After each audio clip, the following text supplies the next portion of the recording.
Doomsday second টিজারও leak হয়ে গেছে। প্রথমটা ছিল ক্যাপ্টেন আমেরিকার, সেকেন্ডটা হলো থরের, তার মানে থার্ডটা হচ্ছে ডুমসডে বা আরডিজের টিজার হবে। এটার জন্যই আমি সবচেয়ে বেশি ওয়েট করতেছি। ওদের 4টা টিজার বের হওয়ার কথা, আমার কেন জানি মনে হচ্ছে 4টার থেকে বেশি টিজার বের হবে। আরেকটা জিনিস হচ্ছে এমসিইউ ফ্যানদের কাছে একটা কোশ্চেন আছে, যে কোশ্চেনটা আমি একটু ভিডিওর শেষের দিকে এসে বলতেছি। আগে আলোচনা করা যাক থরের এই টিজারটায় কি কি আছে। থরের টিজারটায় আমরা প্রথমে যেটা দেখি সেটা হচ্ছে থর একটা গ্রিন এরিয়া, একটা জঙ্গলের মধ্যে দিয়ে হেঁটে যাচ্ছে এবং ওডিনের কাছে প্রার্থনা করতেছে। মানে ও নিজেও একটা গড, বাট আরেকটা গডের কাছে চাচ্ছে। ও ওডিনের কাছে কি চাচ্ছে? ও যেটা বলে সেটা হচ্ছে এই যে ক্রাউন, এই যে রেলম, এই যে প্রাইড, এগুলো আমার লাগবে না। তারপর যেটা বলে সেটা হইতেছে father hear your son, father মানে Odin, I am not worthy of this life, মানে আমি এই লাইফটার যোগ্য না, তবুও আমি চাচ্ছি আমার লাইফটাকে আরেকটু লম্বা করো, আরেকটু লেংদি করো। ও যুদ্ধ করার জন্য বা থান্ডার জন্য, ও তো গড অফ থান্ডার, যুদ্ধ বা থান্ডারের জন্য এই লাইফটা চাচ্ছে না। ও চাচ্ছে যেন ও লাভকে আরেকবার দেখতে পারে। এখন এইটা শুনে প্রথমেই যেটা মনে হয় সেটা হচ্ছে লাভ হচ্ছে love interest Jane Foster. But থরের লাস্ট মুভি যেটা, সেটা লাভ এন্ড থান্ডার, যে মুভিটা, সেটা আমরা দেখছি জেন ফস্টার মারা গেছে এবং ও ভালহালায় পৌঁছায় গেছে। সো ও আসলে জেন ফস্টারের কথা বলতেছে না, ও অ্যাকচুয়াল লাভের কথা বলতেছে। লাভ এন্ড থান্ডারেই আমরা দেখছি যে মেইন ভিলেন ছিল ক্রিশ্চিয়ান বেল, যে ক্যারেক্টারটা প্লে করছে সেটার নাম হচ্ছে God, the God butcher. God বুচারের একটা মেয়ে ছিল, সেই মেয়েটার নাম হচ্ছে লাভ, যাকে গল্পের শেষে থর অ্যাডপ্ট করে নিয়েছিল, নিজের মেয়ের মতো করে বড় করতেছে। সো ও অ্যাকচুয়ালি এই লাভকেই দেখার জন্য আকুতি জানাচ্ছে। এটা আমার কাছে এত ইমোশনাল লাগছে। একে হচ্ছে ও নিজে একটা গড, কিন্তু ও আরেকটা গডের কাছে চাচ্ছে। আরেকটা হচ্ছে এটা ওর মেয়ে না, আপন মেয়ে না, ওর অ্যাডপ্টেড ডটার। ওইটাকে দেখার জন্য একটা গডের যেই আকুতি, এটা আমার কাছে অনেক ইমোশনাল লাগছে। আমি টিজারটা দেখাইতে পারতেছি না, কারণ হইতেছে এটা দেখালে মার্ভেল আমাকে ব্যান করে দিবে। বাট আমার মনে হয় মার্ভেল এগুলো ইচ্ছা করেই লিক করে। যাই হোক, একটা কোশ্চেন আছে মার্ভেল ফ্যানদের কাছে, সেই কোশ্চেনটাই আসতেছি আরেক মিনিট। সো যেটা একটা জিনিস মনে করাই দিতে হবে, সেটা হচ্ছে এই লাভ কিন্তু লাভ এন্ড থান্ডারের শেষে মারা গেছিল। ওকে বাঁচানোর জন্য ইটার্নিটি চলে আসছিল। ইটার্নিটি হচ্ছে এই যে এমসিইউর যে ইউনিভার্সটা, এই ইউনিভার্সটা যদি একটা লিভিং এনবডিমেন্ট থাকতো, তাহলে যা হইতো, যে এই লিভিং বিইংটা হইতো, সেটাই হচ্ছে ইটার্নিটি। ইটার্নিটি হচ্ছে এই মার্ভেল ইউনিভার্সের, যেটাকে 616 ইউনিভার্স বলা হয়। এটা কমিকের ইউনিভার্স না, এটা মুভি যে ইউনিভার্সটা, এই ইউনিভার্সটার গড বলা যায় ইটার্নিটিকে।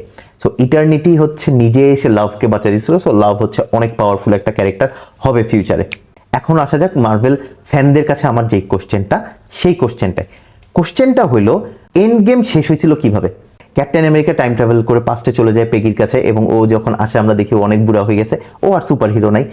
আয়রন ম্যান মারা গেছিল, শুধু বেঁচে ছিল এই হোলি ট্রিনিটি, এই তিনজনের মধ্যে শুধুমাত্র থর বেঁচে ছিল।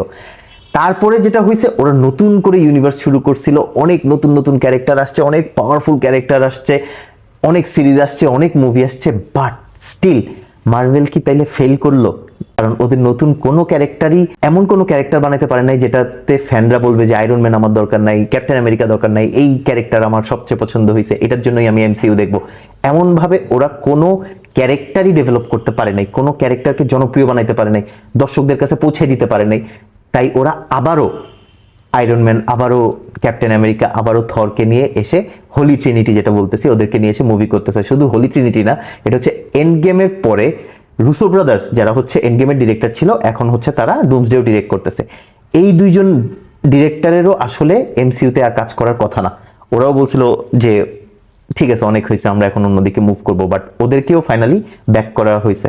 মানে মেকাররা এবং পুরানো স্টাররা সবাই ব্যাক করছে, কারণ ওরা এমসিইউকে আবার নতুনভাবে দর্শকদের কাছে আনতে চায় সেই পুরানো জিনিস দিয়েই। সো এটা খুবই স্ট্র্যাটেজিক্যালি, ক্রিয়েটিভলি মার্ভেল কি আসলে ফেল করছে? আপনাদের কি ধারণা, এটা আমাকে একটু জানান। আমার কাছে মনে হইতেছে যে মার্ভেল আসলে ফেল করছে, কারণ ওদের কোনো প্ল্যানই লাস্ট পর্যন্ত কাজ করে নাই। ওরা অনেক ক্যারেক্টার আনছে, যেমন সেন্ট্রির মতো ক্যারেক্টার আনছে, ওরা ডেয়ারডেভিলকে এমসিইউতে নিয়ে আসছে, লোকিকে গড বানাই দিছে, এরকম অনেক ভালো ভালো সিরিজ আসছে। বাট তবুও ওরা সবকিছু মাখাইতে পারে নাই, কেন যেন দর্শক আর পছন্দ করে না। আগের এমসিইউ যেমন পাগলের মতো মানুষ দেখতো, সেইটা হয় নাই ওদেরকে দিয়ে। মানে নতুন ক্যাপ্টেন আমেরিকাকেও আমার নিজেরই একদমই পছন্দ না। আমি এমসিইউর ফ্যান হলেও আমি এই নতুন ক্যাপ্টেন আমেরিকার একদমই ফ্যান না। আমার মুভিটা খুবই জঘন্য লাগছে, এই বছরই আসছে। কেভিন ফাইগি, মার্ভেলের যে হেড, সে তাহলে এতদিনের স্ট্র্যাটেজি সবকিছুই ফেল করলো। সে আবার 2019 থেকেই মানে এন্ড গেম থেকেই আবার শুরু করবে, এবং ডুমসডে হচ্ছে এন্ড গেমের একদম তার সিকুয়েল হবে। কারণ এই জন্যই এন্ড গেমকে তারা আবার সেপ্টেম্বরে রিলিজ দিচ্ছে, যেন তারপর পরেই এন্ড গেমটা রিলিজ দিতে পারে এবং এইটা একটা কন্টিনিউটি থাকে।